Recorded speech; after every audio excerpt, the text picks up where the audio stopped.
What you are hearing are the groovy sounds of disco, a music trend that captured the nation in a haze of disco fever during the 70s until its end in the early 80s. The sound combined the popularity of funk and R&B in the decades previous into something new that made even the most amateur dancer feel like they too could be a part of the groove. Popular acts like Donna Summer, the Bee Gees, Kool and the Gang, and many, many others ruled this iconic sound. Disco had also swept Macon off its feet, and there were many nightclubs in the area where you could dance the night away with whoever you chose.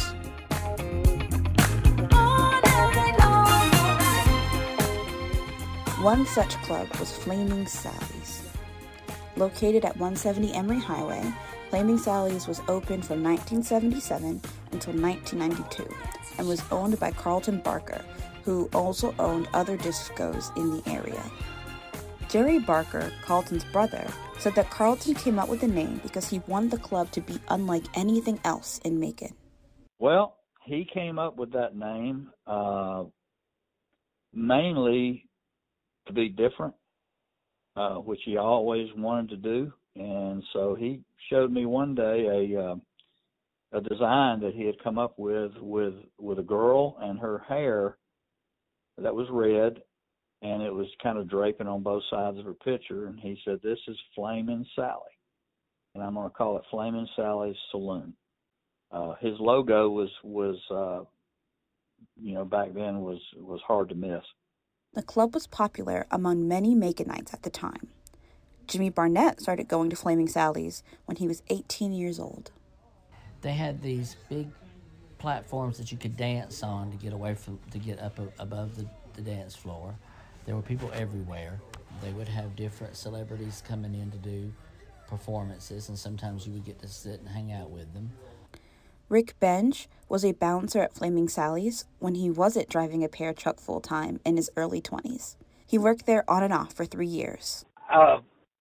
I remember walking in one night, and right as I walked in the door, it was, I can't remember the name of it, but it was a Donna Summer song that I think it was called I Wanna Dance or something like that. And every time I hear that song on the radio now, I think about going in there, the flashing lights, the floor, the lit up dance floor. I think about that quite often when I hear that song.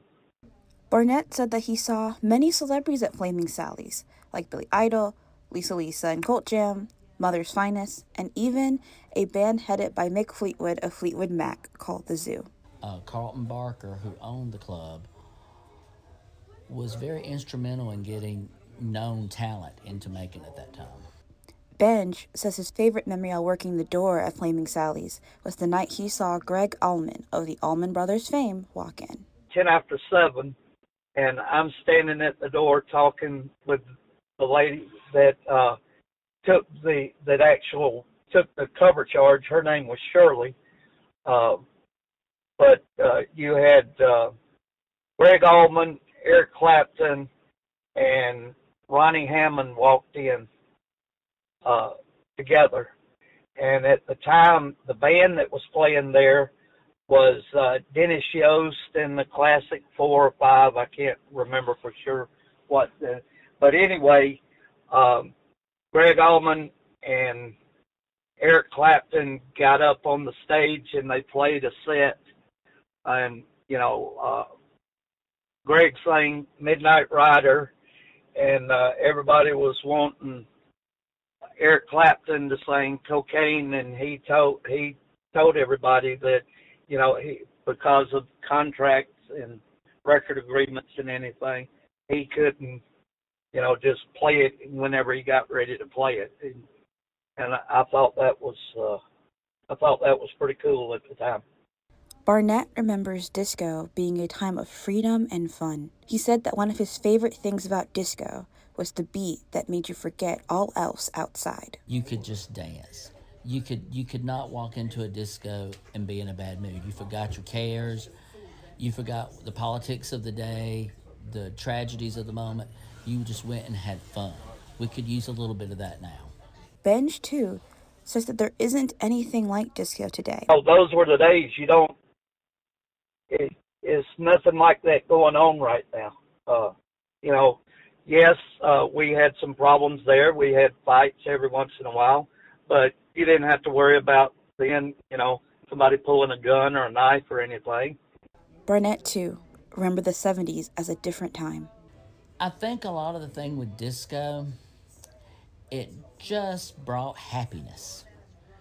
You just couldn't be in a bad mood and listen to Car Wash or Ring My Bell or The Village People. How could you be in a bad mood and when you were doing the YMCA dance? It was just a fun time. We put our cares aside. Back then, people just knew how to put things in perspective. You laid your troubles down and went and had fun and relieved yourself from the stresses of the time. And I know every generation looks back on their youth and thinks it was a magical time, but Flamin' Sally's, Carlton Barker, that whole time was a special time for Macon.